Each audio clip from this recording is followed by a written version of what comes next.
cabane des secrets. Un invité qui parle de sa vie, son œuvre, son parcours, ses engagements, ses résonances avec la société. C'est tout l'éclectisme du monde qui se retrouve dans la cabane des secrets. Un moment intime et privilégié avec des personnalités qui se racontent pour raconter le monde. Une émission produite par Antoine Guillot, réalisée par Jérémy Buatier.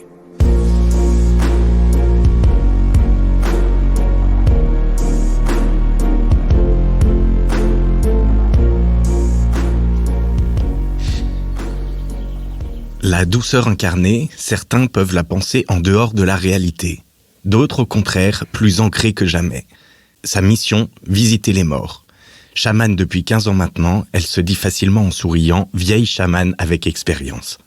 Des histoires de vie, d'au-delà, l'essence de la vie, ici ou ailleurs, elle en a à raconter. Voyageuse dans l'âme, elle a travaillé dans le tourisme. Elle a fait voyager les gens toute sa vie, confie-t-elle facilement. Tout cela mérite des explications et suscite notre curiosité. Voilà le portrait d'Annie Setanvinska. Annie, nous nous connaissons depuis toujours, ou presque, ou plutôt tu me connais depuis toujours, nous sommes cousins, et on se retrouve lors d'un malheureux enterrement il y a quelques années.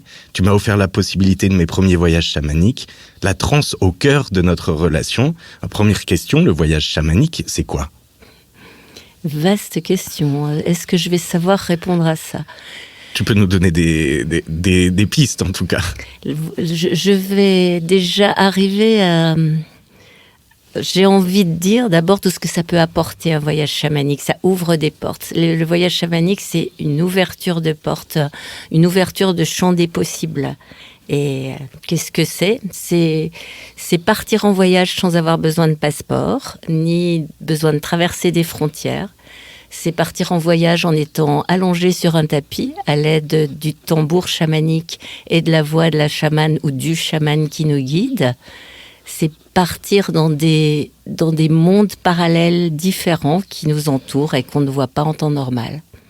Peut-être qu'on peut prendre la chose du début pour les néophytes et ceux qui comprennent pas encore de quoi on est en train de parler. Déjà, cette pratique qu'on va détailler, elle part d'un principe, enfin de certaines croyances. Donc peut-être qu'on peut commencer à parler de ces croyances. Il y a différents mondes. Qu'est-ce que... Voilà, le monde des chamans, c'est un monde assez particulier.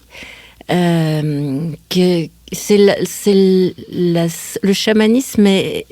Jamais j'ai eu de réponse aux multiples questions que je me suis posées depuis que je suis née, comme tout être humain. C'est la condition humaine de se poser des questions et de ne pas avoir de réponse. Et la religion, la philosophie, la religion, quelle qu'elle soit, rien ne m'avait apporté de réponse. Le chamanisme m'a apporté des réponses parce qu'on vit sa propre expérience. On vit des choses qui après sont ancrées en nous et nous permettent de croire à différentes choses, de découvrir différentes choses. Qu'est-ce que je pourrais t'expliquer ? J'arrive plus à savoir pour un néophyte ce qui est important, ce qui est bizarre, ce qui est pour moi, tout ça est tellement naturel, ces choses bizarres que voilà, pose-moi des questions. Est-ce qu'on peut dire par exemple que le chamanisme, parce qu'on part du principe qu'il y a le monde des vivants, et parallèlement à ce monde des vivants, il y a le monde des morts. Bon, déjà, si on schématise, voilà. Et il se trouve que il y a des tunnels, il y a des passages, disons des que points le de chaman passage. sait faire le lien entre le monde des vivants, et les mondes parallèles qui nous entourent. Le chaman apprend, c'est sa mission. Voilà, parce que il y a le monde des vivants a priori ces deux mondes n'ont pas à se rencontrer et mathématiquement de parallèles ne se croisent jamais, mais il peut y avoir des ponts et même parfois ces ponts-là sont nécessaires. Oui, il peut y avoir des ponts, certains, je te disais, des portes à ouvrir. Certaines personnes dans leur vie actuelle auront à ouvrir ces portes-là, d'autres non. C'est un appel qu'on reçoit. Qu'est-ce qui nécessite alors ce pont improbable a priori? Qu'est-ce qui nécessite d'ouvrir ces portes ou de traverser ce pont? A priori rien, donc souvent tu fais la sourde oreille. Moi, ça fait depuis de longues années qu'on m'envoyait des signaux quand je dis on va dire que c'est l'univers pour faire simple, que je refusais d'entendre parce qu'ils m'effrayaient, parce qu'ils étaient pas rationnels et que dans notre monde, on a appris beaucoup à développer notre cerveau rationnel et pas notre cerveau intuitif, parce que ça me semblait bizarre, parce que j'étais prise dans la vie comme tout le monde, avec mon métier, mes enfants. Et donc, plusieurs fois, on a frappé à ma porte, j'ai pas voulu entendre, jusqu'à un événement qui m'a beaucoup touchée, beaucoup perturbée, où là, je me suis dit, il faut que je fasse quelque chose. J'ai entendu qu'il fallait que j'écoute ce qu'on me demandait. En plus, je me suis sentie redevable à l'univers suite à cet événement qui m'avait beaucoup bouleversée. Donc je peux en parler si tu veux. Bien sûr, c'était le tsunami de 2004 en Indonésie. Moi, je n'y étais pas, mais ma fille était dans le tsunami. Et quand on a appris qu'avait eu lieu ce tsunami, on a pensé pendant un bon moment, il était vraiment probable qu'elle était morte. Tout ce qu'on entendait de la part des médias, vu l'endroit où elle était, pour nous, il y avait le grand risque qu'elle soit morte. Et donc, évidemment, pas de nouvelles. J'arrive pas à me rappeler le temps, la durée pendant laquelle nous sommes restés sans nouvelles. Elle n'a pas été très longue. Pour moi, elle m'a semblé interminable et elle a changé ma vie à tout jamais. Parce que à ce moment-là, vas-y, t'allais poser une question. En fait, c'est pour préciser, mettre le doigt dessus, là, c'est le traumatisme de vivre la perte de son enfant. Je me suis aperçue que ce que vivaient chaque jour des milliers de personnes, j'étais pas capable de le supporter, c'est-à-dire la mort d'un de mes enfants, de ma fille là en l'occurrence. Et je me suis dit, il faut que je change quelque chose à ma vie. Là, il y a un truc qui va pas, il y a un truc qui est pas normal. Ça m'a fait un choc vraiment violent et physique. C'est-à-dire, je sais pas... c'est comme si j'avais vu mon corps en petits morceaux à côté de moi, qui s'écroulait à côté de moi. Et je me suis dit, je peux pas rester comme ça. Donc, j'ai demandé aux morceaux de revenir. Et ils se sont assemblés un peu comme un Picasso. Tu vois, j'étais toute de travers. Et pendant au moins 6 mois, je suis restée vraiment en morcelée et mal remise. Et en plus, avec une culpabilité, parce que ma fille était vivante. Pour elle, tout s'était bien passé. Plein d'autres gens avaient perdu leur propre enfant, ou pire, non, il n'y a pas pire, ou plein de monde autour d'eux. Et moi, j'avais rien, donc j'avais pas le droit d'être perturbée comme ça. Donc il fallait... La culpabilité des gens qui ont échappé à un traumatisme, là, j'ai vraiment compris ce que c'était. Mais ça aussi, c'était quelque chose que je devais comprendre pour pouvoir ouvrir toute l'empathie qu'on peut avoir en soi et la rendre autour de moi après. Tu dis que tout s'est bien passé quand même, tout s'est bien terminé, oui. Mais c'était quand même éprouvant pour elle. Enfin, j'imagine qu'elle s'en souvient encore aujourd'hui de cet événement. Bien sûr, quelque part, ça a aussi changé sa vie. Elle a revécu un deuxième traumatisme quelques années après. Elle s'est trouvée dans le tremblement de terre de Katmandou au Népal. Elle est toujours au bon endroit. En tout cas, elle se débrouille très bien parce que les 2 fois où ça s'est produit, tout s'est bien passé. Elle se débrouille bien. Disons qu'elle a un bon ange gardien, on va dire. Et la deuxième fois, moi, j'ai mieux réagi. Je me suis dit, elle s'en est sortie une fois, elle est capable il est possible qu'on sorte d'une situation pareille. Ça peut arriver, c'est déjà arrivé une fois. Pour elle, ça a été plus dur, je crois, je ne vais pas parler à sa place, mais il me semble que ça a été plus dur la deuxième fois que la première, ça a rajouté quelque chose. Mais voilà. Et donc ce premier traumatisme, 2004, ce premier traumatisme, il te pousse dans les bras du chamanisme. Il me pousse dans une recherche, surtout. Recherche de sens, dont tu parlais tout à l'heure, que tu peux retrouver dans la religion, que tu peux retrouver dans la philosophie, dans l'art. Et toi, tu l'as croisé, ce sens, tu l'as trouvé dans le chamanisme. Je l'ai trouvé dans le chamanisme. Mais c'est presque par hasard. Parce que c'était ma mission, je crois. Franchement. Tu devais être à cet endroit-là. Je crois que je devais trouver mes réponses à cet endroit-là. Parce que à ce moment-là, on a mis sur ma route des gens qui m'ont guidée vers le chamanisme. Alors peut-être que c'est ces gens-là que j'ai accepté de croiser parce que ça me correspondait. Mais en tout cas, jusque-là, je savais même pas ce que c'était qu'un chaman, comme tout le monde.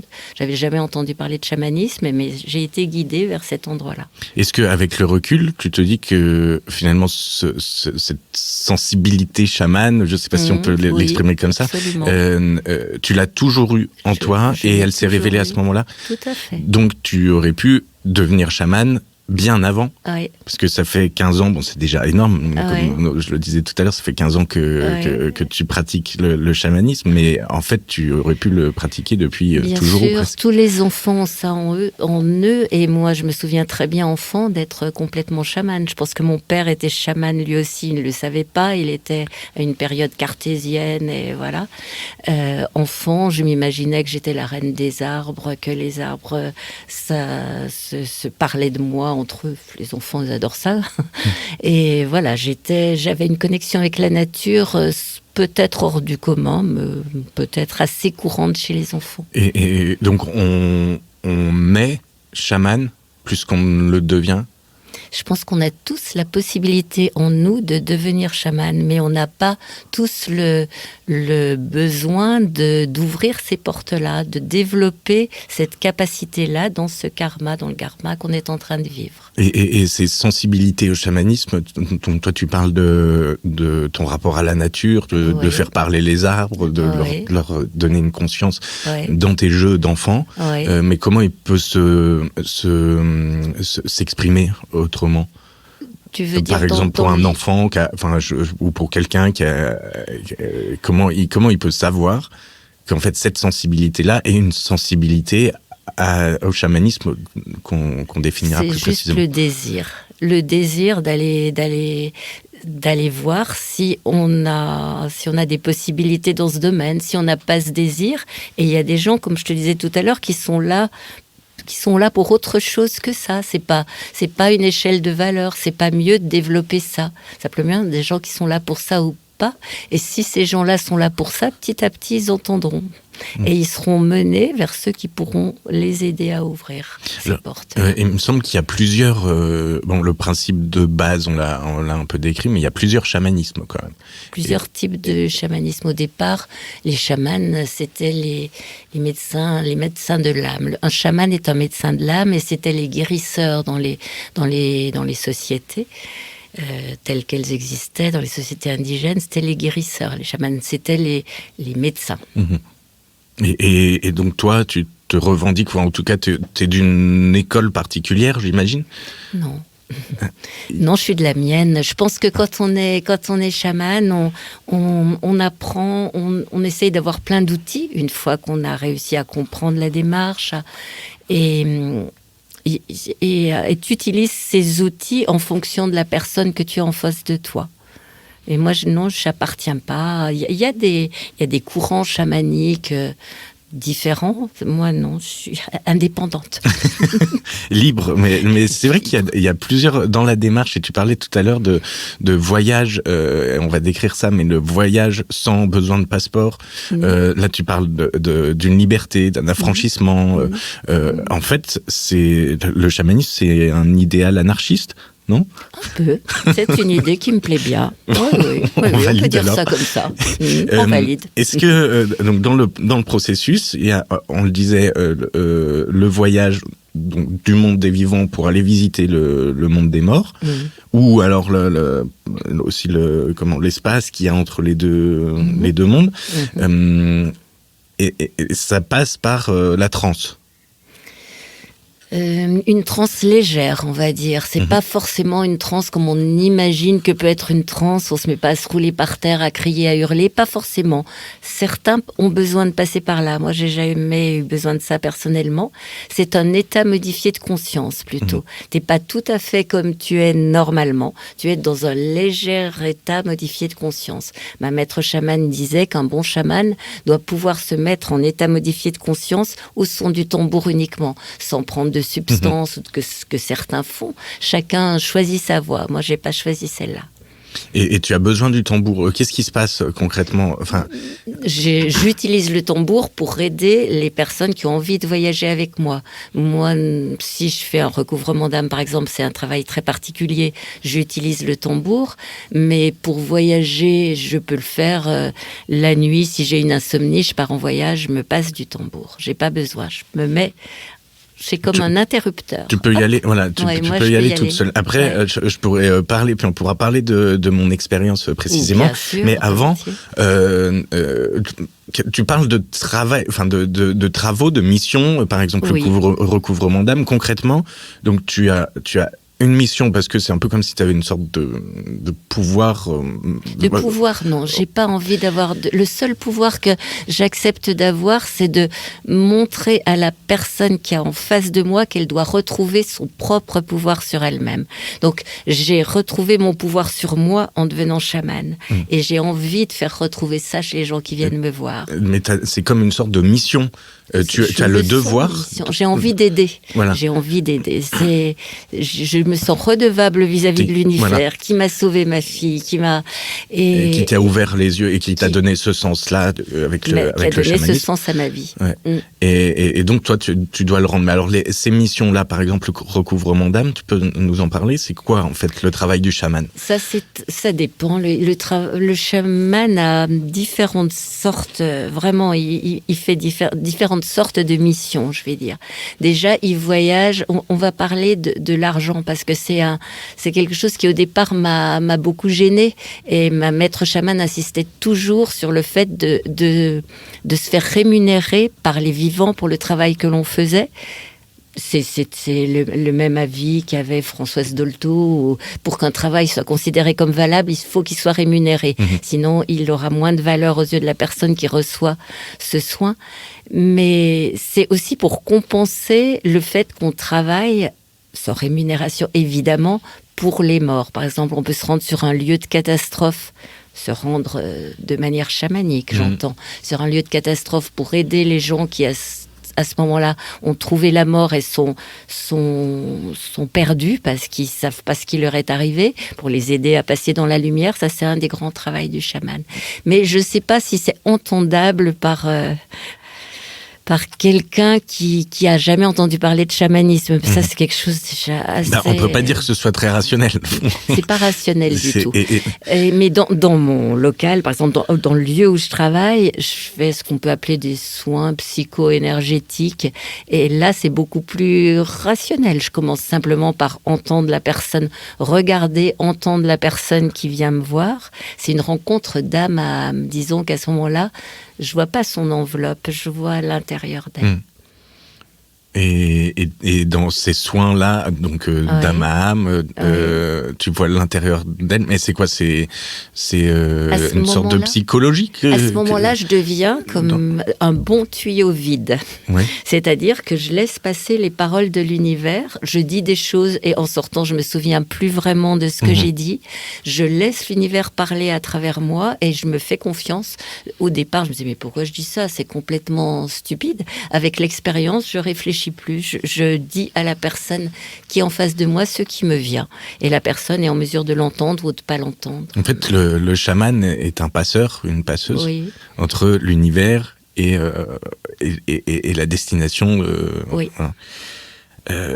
Tu parlais de recouvrement d'âme, effectivement, pour des âmes de personnes qui viennent de mourir, enfin, qui viennent ou pas d'ailleurs. C'est pas la même chose. Mais... Un recouvrement d'âme, c'est un travail totalement différent. C'est un travail sur un être vivant. C'est un petit peu la même démarche qu'une psychanalyse. Toute proportion gardée. Quand on va chez un psychanalyste, on lui amène nos problèmes et on discute de ces problèmes avec lui. Quand une personne vient nous voir pour un recouvrement d'âme, c'est qu'on considère qu'au cours de ce karma ou des karmas précédents, il a subi des traumatismes qui ont besoin d'être soignés, et on dit que pendant ces traumatismes, des petits éclats d'âme sont partis, se sont sauvés parce que c'était un choc trop difficile pour eux. Et le but à ce moment-là du chaman, c'est d'aller rechercher dans les autres dimensions ces petits éclats d'âme et de les ramener à la personne qui est là. Et ensuite, il y a un suivi. Il y a un suivi, on se rencontre, on se téléphone pendant à peu près 3-4 mois pour discuter de l'intégration de ces éclats d'âme. Et c'est à partir de ce que ramène le chaman que la personne va discuter. En fait, c'est le principe de la résilience que Boris Cyrulnik théorise en pédopsychiatrie. C'est le même après un traumatisme, comment reconstruire. C'est ça. Et tu parles de karma, pour préciser, donc c'est quand la vie. Quand je parle de karma, je vais dire la vie actuelle. Voilà. Je pense qu'on a eu beaucoup de vie avant, qu'on en aura encore beaucoup on après. a a priori à l'infini. Jusqu'à ce qu'on devienne sage, vraiment, qu'on arrive à être tellement au-dessus de tout ça qu'on n'a plus besoin de faire des expériences terrestres ou autres. Il peut y avoir d'autres expériences que les expériences terrestres dans la croyance des chamans. Et c'est quel type d'expérience autre que terrestre? Je sais pas, parce que moi je suis qu'un pauvre être humain. Mais c'est ce que j'allais dire. Là, tu parles de sagesse, donc ça veut dire que même toi, t'es pas encore assez sage. Oh, bien sûr que non. Oh là là là, il y a encore plein de vies terrestres qui m'attendent, j'en suis sûre. Et donc les expériences non terrestres, c'est-à-dire se réincarner. Je pense qu'on ne se réincarne pas qu'en être humain. On peut peut-être aussi se réincarner dans un autre lieu que sur la Terre. L'univers est grand, l'univers est vaste. Et donc ça c'est le recouvrement d'âme, mais il y a aussi, tu peux aller sur le lieu d'un événement en voyage chamanique. Oui. Ça c'est le travail du chaman tout seul. Tout seul, ou des fois on croise des collègues, on leur fait un petit coucou. Et pour aider des âmes en perdition, pour leur expliquer ce qui leur est arrivé, leur expliquer qui je suis, ce que je vais faire, pourquoi je suis là. Et j'ai des outils pour ça. Et est-ce que tu peux le décrire, parce que concrètement, tu as une expérience avec un événement qui s'est déroulé il y a quelques années dans les Alpes, un avion qui tu veux en parler? Je me souviens plus de quoi tu veux parler. L'avion qui se crache dans les montagnes. C'était un Allemand, je crois, un pilote allemand. Oui. Tu vois, j'avais complètement oublié cette expérience-là, donc je vais avoir du mal à en parler. Excuse-moi, j'ai oublié. Tu sais, pour nous, c'est tellement... Pour toi, ça avait peut-être été étonnant. Oui, je me souviens de ce pilote allemand. Mais parce qu'a priori, tu l'as... t'étais en voyage et tu l'as croisé juste avant que... Non, juste après. Juste après, voilà. Juste après, mais je vais pas pouvoir te parler de cet exemple-là parce que je m'en souviens plus assez. D'accord. Donc, mais ou un autre, concrètement, tu vas sur le lieu d'un accident. Je vais sur un lieu et je cherche, j'essaie de rassembler, quand il y a beaucoup de personnes, que c'est vraiment le lieu d'un accident, de rassembler les âmes, de leur expliquer où ils sont, où ils se trouvent, que leur vie sur Terre est terminée, qu'il faut qu'ils acceptent de partir vers la lumière. Voilà, c'est mon travail dans ces moments-là. Mais comment tu sais qu'il faut que tu ailles à cet endroit-là? Quand j'entends les médias je me dis tiens, pourquoi pas, je vais travailler un peu. Par exemple, le premier exemple par exemple, tu aurais pu aller, je sais pas si tu l'as fait, au Bataclan. Bien sûr, j'aurais pu. Et qu'est-ce qui fait que tu y vas ou que tu y vas pas? Parce que, par exemple, j'imagine que sur un événement comme le Bataclan, moi, à ta place, ça me ferait peur d'y aller. Parce que ça doit être... C'est des fois effrayant, mais c'est une des premières choses qu'on nous a appris aussi, dans ces endroits-là, à s'endurcir. Tu vois, par exemple, quand des gens viennent dans mon local, moi, si je vois, si cette personne dans mon local se met à pleurer, je suis heureuse. Je me dis, tiens, le soin fait effet, ça lui fait du bien, il y a des choses qui sortent. À l'extérieur, si je te croise dans la rue et que tu pleures dans mes bras parce que tu viens d'être très triste, eh ben je vais pleurer aussi. Tandis que là, tu prends une distance, tu te positionnes autrement. C'est le professionnalisme, finalement, qui... C'est ça. Qu'est-ce que tu penses des gens qui considèrent que tu es en dehors de la réalité Je les comprends profondément. Parce que je crois qu'en plus, je sais pas si on peut en parler, tu vis avec quelqu'un de plutôt rationnel, de plutôt cartésien, scientifique, et en plus qui est médecin de profession et qui m'aide beaucoup. Et psychiatre en plus, donc bon, c'est comme une association improbable. C'est une association très improbable. Oui. Et ce qui est assez amusant, c'est de s'apercevoir qu'on a presque inversé nos professions, puisque lui maintenant organise des rallyes de voitures anciennes, donc des voyages. Oui, et toi tu t'occupes de et moi je m'occupe d'aider. Il théorise quelque chose, enfin c'est pas lui, mais il se porte vecteur de cette théorie en disant le monde est divisé en deux catégories. Donc c'est pas ceux qui creusent et ceux qui tiennent le flingue, mais c'est les névrosés et les psychotiques. Ça c'est le discours de mon mari. Voilà. Et donc on peut en parler parce que ça aide peut-être à comprendre quelque chose. Enfin en fait je trouve que c'est une lecture du monde, enfin des êtres humains qui est très éclairante. Et ça aide aussi à comprendre quelque part la démarche dans laquelle tu es aussi. Voilà. Alors si tu veux me demander mon camp à moi entre les... La différence déjà entre les deux, peut-être. Alors, lui, ça m'ennuie un petit peu de parler de choses médicales parce que lui saurait vraiment le faire mieux que moi. Disons que les névrosés sentent qu'ils sont un peu inadaptés au monde, pour faire simple, tandis que les psychotiques trouvent que c'est le monde qui est inadapté à eux. Donc soit on s'adapte pour vivre comme on peut dans ce monde, soit on fait tout pour vouloir le changer. Voilà. Bon, maintenant qu'on a donné cette définition, il me semble que toi, on sait te catégoriser plutôt. Non, parce que j'ai pas du tout en fait la croyance de pouvoir changer le monde. Je pense que moi, je suis ce qu'on appelle borderline, c'est-à-dire un petit peu entre les deux. Tu vois. C'est-à-dire, je peux basculer d'un côté, je peux basculer de l'autre, je peux même être normale quelquefois, la plupart du temps. Mais non, je pense pas pouvoir changer le monde. Je crois simplement qu'on doit choisir son camp, vraiment. Et on a déjà parlé, tu trouvais que ces mondes étaient très manichéens quand je t'en parlais. Il faut choisir d'œuvrer du côté du bon ou du côté du mal. Et moi, clairement, je choisis d'œuvrer du côté du bon, d'essayer de rajouter de l'amour à l'amour, du bon au bon, voilà. Ça peut paraître mièvre et ça l'est pas. Et puis c'est nécessaire aussi, c'est un besoin du monde, de l'univers qu'on œuvre pour l'amour, pour... Tout à fait. Il y a d'ailleurs une notion du chamanisme qu'on n'a pas du tout évoquée, qui est extrêmement importante. C'est le fait que tout soit relié. C'est-à-dire, aux yeux des chamans, tout est relié. La nature, les rochers, le ciel, la lune, le soleil, la terre, les êtres humains, chacun a le même rôle et est relié par la même énergie et on doit se nourrir de cette énergie commune. Tu parlais tout à l'heure d'outils dont tu disposes. Bon, on a parlé du tambour. Là, aujourd'hui, pendant qu'on fait cet entretien, tu as un très joli collier. J'ai éprouvé le besoin de mettre mon collier de chaman. Et qui est quoi, au juste? C'est un collier avec lequel travaillait ma maître chamane Michel Burdet et que j'ai eu la chance de pouvoir avoir après sa mort. Et qui m'aide beaucoup, c'est-à-dire c'est vrai que quand je le mets, je le porte que quand je dois faire un travail chamanique, je le porte jamais pour sortir le soir en ville. Et quand je le mets, ça m'aide à me connecter à l'univers. Je fais aussi une préparation sur moi-même, je fais certaines préparations qui ne seraient pas vraiment utiles de décrire ici, parce que c'est des choses assez spécifiques, mais ça me demande un certain temps de préparation pour passer de la vie, j'ai envie de dire civile, à la vie de chaman. Et tu as d'autres outils, par exemple la sauge?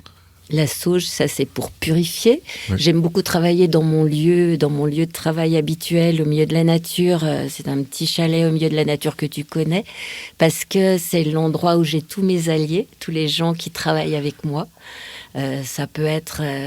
on a plein d'esprits alliés quand on est chaman et même quand on ne l'est pas, on a plein d'esprits alliés qui nous aident, mais on les connaît pas tout le temps. Donc moi j'ai eu l'occasion de les rencontrer, donc ils sont là personnifiés par quelque chose, un objet quelconque dans ce lieu, et ça m'aide. Tu travailles aussi avec des pierres?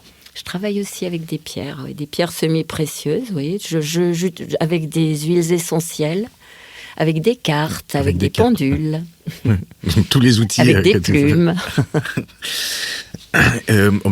On peut penser, quand on parle chamanisme, je pense tout de suite à l'animal totem. Oui. Et qu'est-ce que ça signifie, juste qu'est-ce que ça veut dire cet animal totem et comment il se définit, enfin, ou en tout cas comment il se découvre, est-ce qu'il y en a qu'un, est-ce que non, ça peut varier. C'est un animal totem, cet esprit, c'est un esprit qui en fait s'est incarné en général dans un animal et qu'on a l'occasion, quand ça se passe bien, de croiser au cours d'un voyage chamanique. C'est en principe le premier but d'un voyage chamanique pour une personne habituelle, croiser son animal totem. Et cet esprit guérisseur, on peut dire aidant, en tout cas allié, s'incarne dans un animal qui représente ce dont a besoin la personne à ce moment-là, ce qu'a travaillé cette personne à ce moment-là. Donc une fois que la personne rentre de voyage, on parle ensemble et on décrypte un petit peu tout ça. Parce que l'animal totem, où il porte un message, souligne, montre du doigt. Quelquefois, ça dépend des rapports qu'on a avec son animal totem, ça dépend le nombre de fois où on va le voir. Moi, la première fois que j'ai fait un voyage chamanique, que j'ai croisé mon premier animal totem, il ne m'a pas regardé de tout le voyage. C'était un tigre et il a passé son temps à faire sa toilette comme un chat, à se lécher, sans me regarder et sans me parler. Et clairement, il me disait, depuis le temps que je l'attends celle-là, on va voir si elle revient, si cette fois je peux la prendre au sérieux ou non. Et il a fallu que j'y retourne plusieurs fois pour qu'on puisse engager la conversation. C'était un tigre, tu dis. Alors, je ne sais pas si tu te souviens, enfin, bon, pas de raison, parce que tu as dû en voir plusieurs depuis, mais moi, le premier voyage que tu m'as fait faire, le passeur de ce voyage-là, pour moi, c'était un énorme tigre blanc. D'accord. Et qui était, je ne sais pas pourquoi, c'était évident pour moi que c'était mon grand-père, donc ton oncle. Je me souviens. Voilà. Et le fait que ce soit un tigre tous les deux, ça veut dire qu'on est de la même famille, qu'on est reliés. Et donc je peux considérer que mon animal totem, en tout cas à ce moment-là, c'était un tigre blanc ou c'était mon grand-père. Écoute, tu peux considérer que, en fait, tu n'étais pas parti à la recherche d'un animal totem. Ta démarche était très différente, tu te souviens ? Alors, justement, on va en parler. Tu peux peut-être expliquer quelle était ta démarche. C'est vrai que, et puis que toi, tu en parles aussi, parce que a priori, c'était une démarche un peu exceptionnelle pour toi, en tout cas à ce moment-là. Oui. Donc, on se revoit. Enfin, tu connais mon existence depuis que je suis né, mais on s'est jamais vraiment vu, enfin, il me semble pas, en tout cas pas dans mes souvenirs, avant l'enterrement de mon grand-père, de ton oncle, en 2014. Et où là, tu me vois, mais sans me voir, enfin, sans que moi je te vois, mais toi tu me vois sans pas. Que je te vois.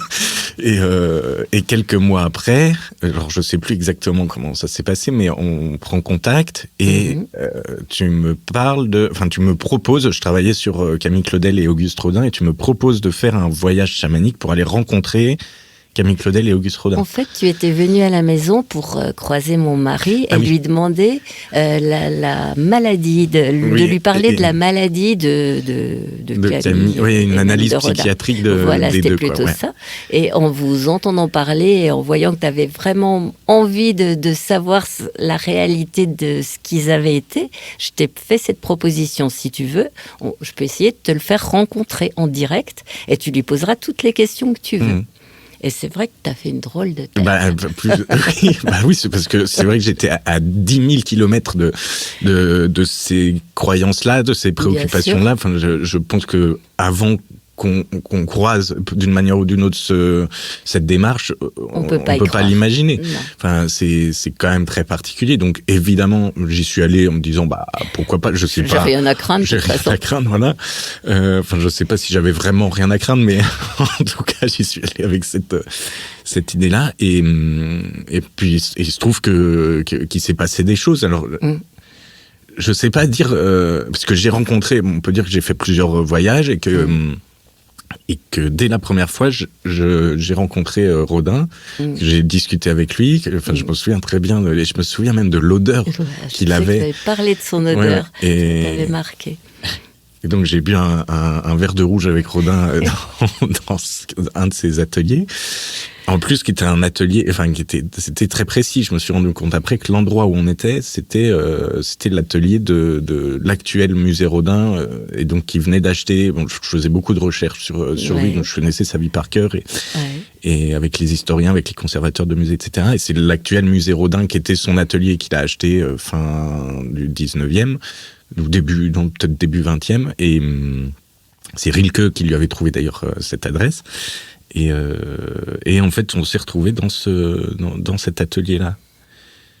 Mais pourquoi c'était une expérience, une proposition un peu incongrue, exceptionnelle pour toi ? C'est la première fois que je faisais ça, mais ça m'a pas paru incongru, ça m'a paru naturel. Là, c'est pareil, j'ai senti qu'il fallait que je te propose ça. Après, t'étais quand même mon petit cousin. J'avais des préoccupations de toi et je voulais quand même faire les choses vraiment dans les règles. Et je me souviens que je t'ai fait rentrer un peu trop tôt. T'étais pas content. Quand t'es revenu, tu m'as dit mais j'avais pas fini. Pourquoi tu m'as fait rentrer si tôt ? Et je voulais quand même pas. C'était la première fois que tu partais dans ces mondes-là. Je voulais savoir comment tu allais réagir à ça après. Donc, c'est pour ça que je t'ai pas laissé plus longtemps. C'est vrai que c'est un petit choc. Alors, encore aujourd'hui, je me dis, mais est-ce que j'ai vraiment... Oui, voilà. Est-ce que c'est le fruit d'un rêve ou d'une imagination ? Parce qu'on est en sorte de pseudo-hypnose. Enfin, je ne sais pas. C'est un état modifié de conscience. Donc d'où vient l'histoire qu'on se raconte, qu'on vit à ce moment-là ? C'est compliqué. Bien sûr, mais c'est tout à fait normal de se poser ce genre de questions. Il suffit que la part rationnelle de son cerveau soit rassurée par la part intuitive de son cerveau. Que celle-là lui dise « Mais t'inquiète pas, je sais que j'ai besoin de toi, je vais pas devenir fou tout de suite. » Simplement, s'aider, s'appuyer l'un sur l'autre, ça peut nous ouvrir des opportunités énormes. Donc faisons-le, travaillons ensemble plutôt que de travailler séparément, plutôt qu'il y en ait un qui veuille absolument dominer l'autre. S'il y a que le cerveau intuitif qui marche, on est du côté des fous. S'il y a que le cerveau rationnel, on passe à côté de plein d'autres choses. Oui, et le monde fait que le cerveau rationnel a le dessus de toute façon dans notre quotidien. Dans notre civilisation à nous, oui. Donc l'idée, c'est de rééquilibrer un petit peu ça. Voilà, tout à fait. Et pas dans tout, on pense à quoi certaines sociétés indigènes où les choses sont pas comme ça encore, même en Afrique, on est beaucoup plus à l'écoute de son cerveau intuitif souvent. Il y a des grandes régions quand même de chamanisme.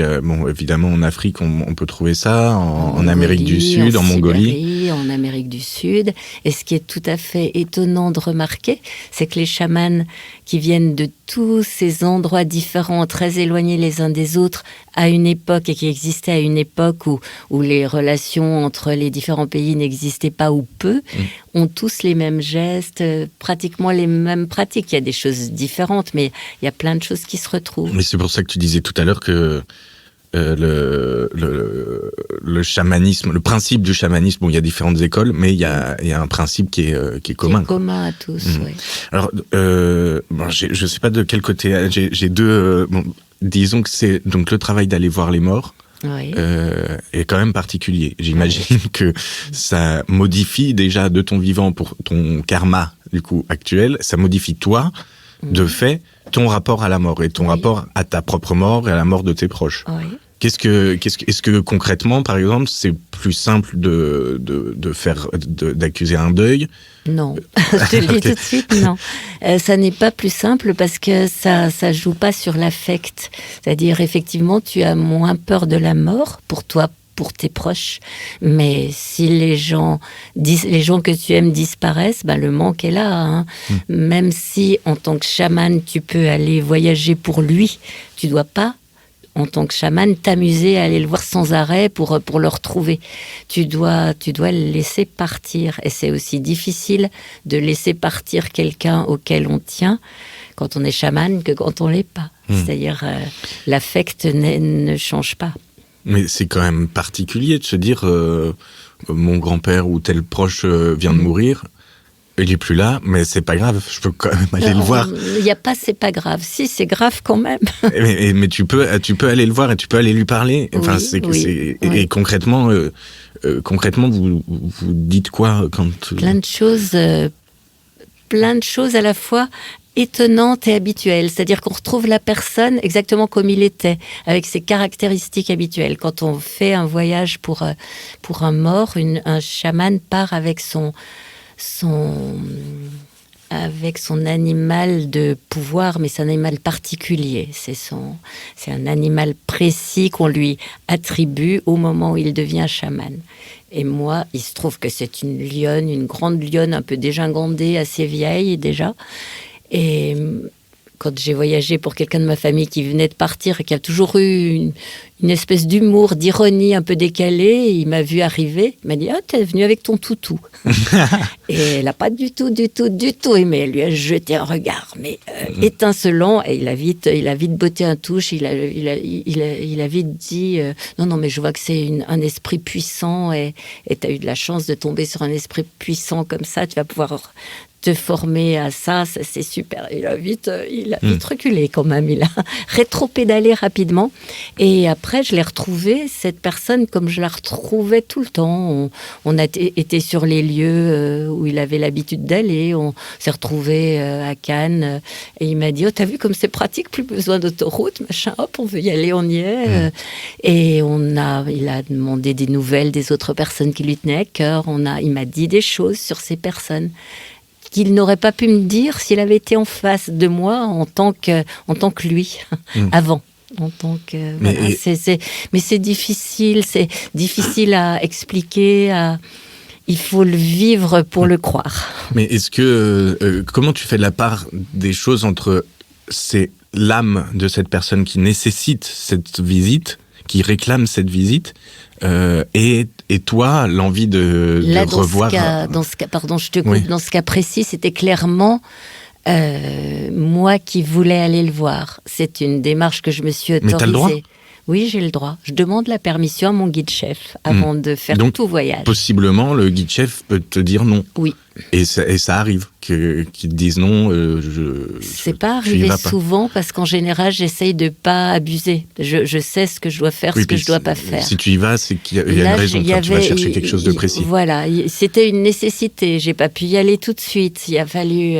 Et je pense même que c'est le guide-chef qui m'a proposé d'y aller. Au bout d'un moment, ouais. Voilà.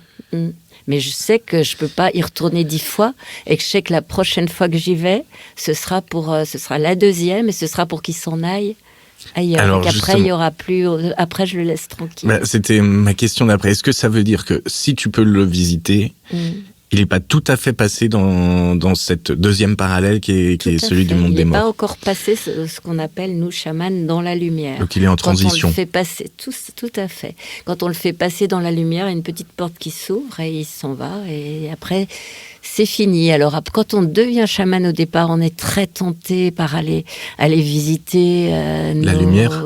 Non, ça, on n'y va pas. Mais aller rechercher les âmes des personnes qu'on aimait qui ne sont plus là. C'est quelque chose qu'il faut éviter. On peut le faire de temps en temps pour des grandes occasions, mais il faut éviter, parce que c'est quelque chose qui leur demande un gros effort parce qu'ils sont ailleurs autrement maintenant. Donc, quand on leur demande de revenir, ils le font, mais c'est un gros effort, un gros travail pour eux. Donc, on le demande le moins souvent possible. Et quand ils sont dans cette zone de transition, déjà, est-ce que ça dure longtemps ? Est-ce qu'ils le sont longtemps ? Et pourquoi ? Est-ce que c'est parce que, en fait, ils attendent quelque chose avant de passer de l'autre côté ? En général, oui, c'est ça. Donc, ils ont un besoin, voilà. Et là, on est au cœur de la mission de chaman, finalement. C'est ça, quand ils n'arrivent pas à se décider à passer dans la lumière, effectivement, et il ne faut pas les forcer. J'avais voyagé pour mon ex-belle-mère qui est à Grasse, elle était à Grasse, et elle m'a dit clairement, non, moi je pars pas tout de suite, je suis trop bien, je reste un peu comme ça, entre deux eaux, je suis bien, faut respecter. Et je suis revenue quelques temps après, elle était d'accord pour s'en aller. Et c'est là que, quand on ressent dans notre vie quotidienne, on se dit, tiens, il y a un esprit où là j'ai senti papy qui me regardait, c'est justement quand ces âmes sont dans cet entre-deux qu'elles peuvent émerger ça peut être ça. On peut avoir aussi, après, c'est beaucoup ça quand les personnes viennent de mourir, effectivement. Plus tard, ils peuvent nous apparaître en rêve, ou on peut avoir effectivement l'impression qu'ils sont là, si on retourne sur un lieu qu'ils aimaient. Mais c'est pas pour ça qu'ils ne sont pas forcément passés dans la lumière. Mais il faut que tu saches quand même que j'ai pas la réponse à toutes les questions existentielles. Non, mais je suis juste un être humain comme tout le monde, avec des ressentis et des ouvertures particulières. Mais je sais pas tout. Hein. Le mystère de la vie reste quand même entier pour moi, comme pour tout le monde. Bon, et heureusement, c'est aussi pour ça qu'on l'aime. Oui. Tu as un nom de chaman. Oui, c'est Tanvinska. C'est Tanvinska, et qui vient d'où C'est ma maître chamane qui m'a donné ce nom, et qui veut dire, je crois que c'est amérindien, et ça veut dire femme faucon rouge. C'est parce que les faucons ont une vision perçante, ils voient de loin, ils vont à l'essentiel. Elle m'avait décrite comme ça. Et est-ce que donc ce nom décrit ton caractère de chaman ? Une partie de mes caractéristiques de chaman.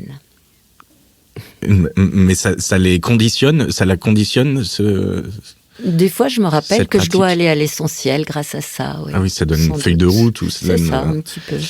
On a évoqué tout à l'heure la transe. Alors tu sais que après ces expériences, donc moi j'ai continué de mon côté à développer une technique de transe, notamment pour le travail plateau, pour les comédiens. Voilà.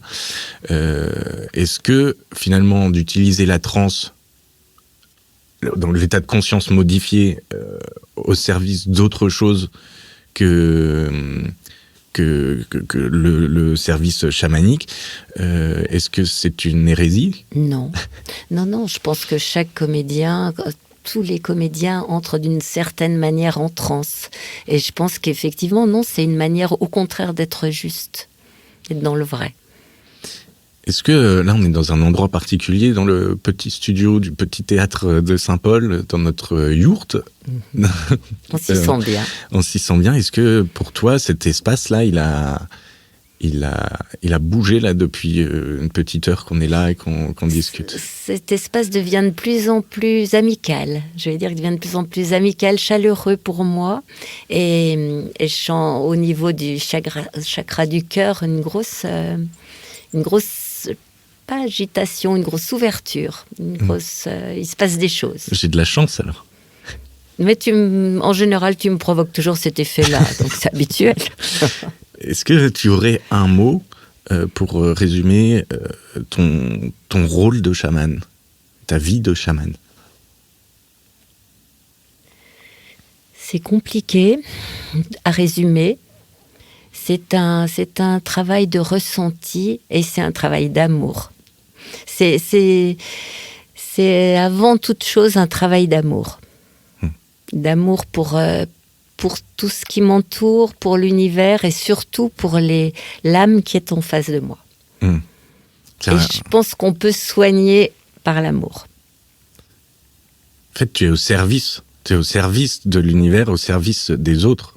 Oui. Est-ce que dans ton métier, c'est vrai qu'on n'a pas évoqué ton métier, mon premier métier, mon métier normal. Ton métier normal, voilà. Ton métier à l'époque où tu étais rationnel. Voilà, je ne l'ai jamais été. Oui. Mais tu travaillais dans le tourisme. Je travaillais dans le tourisme et je m'aidais beaucoup déjà de mes intuitions. C'est-à-dire, je travaillais dans le tourisme, mais pour une petite agence qui faisait beaucoup de voyages individuels. Et j'avais besoin de rajouter une dimension de bonheur aussi à ce travail et j'avais envie de rendre heureux les clients qui poussaient la porte de l'agence à travers la découverte du voyage qu'ils allaient faire. Souvent, je voyais arriver des gens stressés, fatigués. Et je leur disais toujours, revenez me raconter après votre voyage. Ils revenaient, je voyais des gens épanouis. Je me disais, mais ça devrait être remboursé par la sécurité sociale, les voyages. C'est pas possible, ça leur fait un bien fou. Et je me sentais comme rôle le besoin de trouver le voyage qui allait correspondre et faire du bien à la personne en face de moi. Donc on parle bien de voyage. Ça, c'était des vrais voyages dans mon agence de voyage. Vrais voyages dans l'agence de voyage, mais finalement, c'est pas du tourisme. Enfin, tu les envoyais pas au Club Med, donc aussi. Ceux qui avaient besoin d'y aller, c'était d'autres clubs que le Club Med, mais ceux qui avaient besoin d'y aller, c'est là que je les envoyais. Certains, c'est ça dont ils avaient besoin. Et d'autres, c'était autre chose. Et ça t'a permis de voyager énormément. Oui. J'ai toujours adoré les voyages dans tous les domaines. Donc, dans le domaine physique, géographique, concret, j'aime beaucoup découvrir. Je pense que ma taxe carbone est un peu élevée et je suis bien désolée de ça. Mais je pense aussi qu'il faut réinventer un tourisme qui soit en accord avec tous les besoins actuels. Et je crois que je crois pas qu'il faut se replier sur soi. C'est la dernière chose qu'il faut faire, se replier sur soi. Je trouve quand même que les personnes qui voyagent géographiquement, physiquement, ont une ouverture d'esprit bien plus grande que ceux qui restent chez eux. Après, on peut y retourner et trouver que c'est là qu'on est le mieux. Mais justement, on a des points de comparaison. On peut voir où est sa place à soi. Mais découvrir les autres, c'est comprendre. C'est comprendre l'humanité. C'est comprendre que où qu'on soit, les gens sont tous les mêmes. Qu'on soit russe, chinois... ou n'importe quoi, ou français, mais ça, savoyard. C'est très beau, c'est très fort ce que tu dis là, mais c'est drôle parce que c'était ma question d'après justement. Qu'est-ce que ça apporte de voyager? Mais est-ce que le fait d'avoir fait ça toute ta vie, ça détermine finalement la chamane que tu es aujourd'hui? Sans doute, il y a sûrement une grosse influence de mon travail et des découvertes que j'ai fait des gens ailleurs et des lieux ailleurs, des lieux qui nous parlent, des lieux où on sait qu'on a vécu un autre karma, parce qu'à ce moment-là, on ressent les choses, des personnes qu'on croyait très différentes. Moi, j'avais lu énormément de livres sur la Chine, par exemple, et la Grande Muraille ou d'autres choses, et je me disais, mais les Chinois sont pas tout à fait comme nous, c'est pas possible, ils ont des réactions que je pourrais jamais avoir. Et je suis partie, j'ai voyagé en Chine plusieurs fois. Je me suis trouvée une fois avec un guide dont les parents étaient instituteurs comme les miens. Mais il était comme moi et ses parents étaient comme les miens. Je me suis dit, mais tout le monde est pareil. On a tous les mêmes soucis, les mêmes inquiétudes, les mêmes ressentis, les mêmes peurs, les mêmes joies, les mêmes bonheurs. Tous homo sapiens, finalement. C'est ça.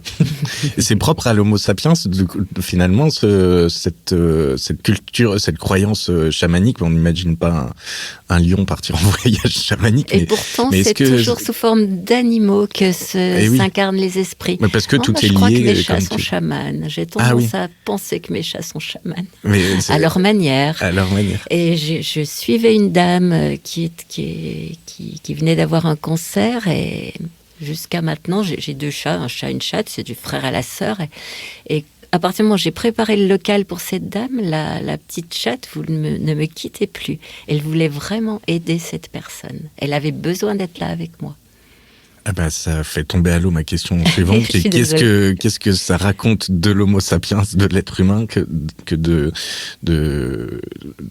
la pratique du chamanisme que l'homo sapiens, l'être humain, n'est pas supérieur à tout ce qui l'entoure. C'est une leçon d'humilité aussi. Bien sûr. Quand on nous dit qu'être un bon chaman, c'est être un bon tuyau vide, c'est aussi une leçon d'humilité. Oui, l'ego que tu mets de côté. Voilà, l'ego prend un sale coup, là. Et ce qui est bien, tu essayes de te rattraper maintenant, parce qu'avec les voyages que tu fais, tu voyages quand même un petit peu, mais les voyages que tu fais, les voyages chamaniques, sont 0 émission de CO2. Absolument. C'est pas beau, la vie. Est-ce qu'il y a, on arrive vers la fin de cette discussion, est-ce qu'il y a un film qui fait particulièrement écho à ton parcours, à ta vie? Alors là, a priori, comme ça, tout de suite, il m'en vient pas. Pourtant, je suis sûre qu'il y en a eu. Qui fait écho à ma vie, non. On se retrouve après souvent dans des ressentis, dans des personnages. Je sais, pour rassurer tous les rationnels, je peux dire qu'effectivement, il y a sûrement une part de folie en moi, parce que je me souviens, j'étais pas née du tout quand ce film est sorti. C'était La vie de Tchaïkovski par Ken Russell. Et ça parlait de l'attraction de la folie. Tchaïkovski avait été attiré par la folie et avait accepté l'appel de la folie. Moi, j'ai préféré accepter l'appel du chamanisme. Et ma maître chamane disait toujours que la différence entre les fous et les chamans, c'est que les chamans savent maîtriser. Ils savent revenir quand ils doivent revenir. Les fous ne savent pas. Donc, si tu n'avais pas croisé le chamanisme, tu aurais pu sombrer dans la folie. Beaucoup plus jeune. Après, j'étais rentrée dans le rationalisme. Je m'étais lancée dans la vie. Mais comment vivre dans un monde, comment vivre sereinement dans un monde où il se passe tant d'horreurs? C'était ça mon gros problème. Et c'est ça qui faisait que j'aurais pu me réfugier dans la folie pour oublier ça. J'ai préféré me lancer dans la vie. C'est aussi bien, sans doute. Mais ça a été le problème de toute ma vie. Ça, comment vivre sereinement quand on sait qu'en ce moment où on parle, les gens qui se font tuer, violer, pour moi, j'y arrivais pas. J'avais besoin d'œuvrer un tout petit peu du côté du bien. Et le chamanisme a répondu à ça. À mon petit niveau, je fais ce que je peux. Je fais quelque chose quand même. Il y a un livre qui fait écho à ton histoire, à ta vie. Le livre qui m'a énormément parlé, je viens d'en oublier l'auteur, ça s'appelle Un autre corps pour votre âme.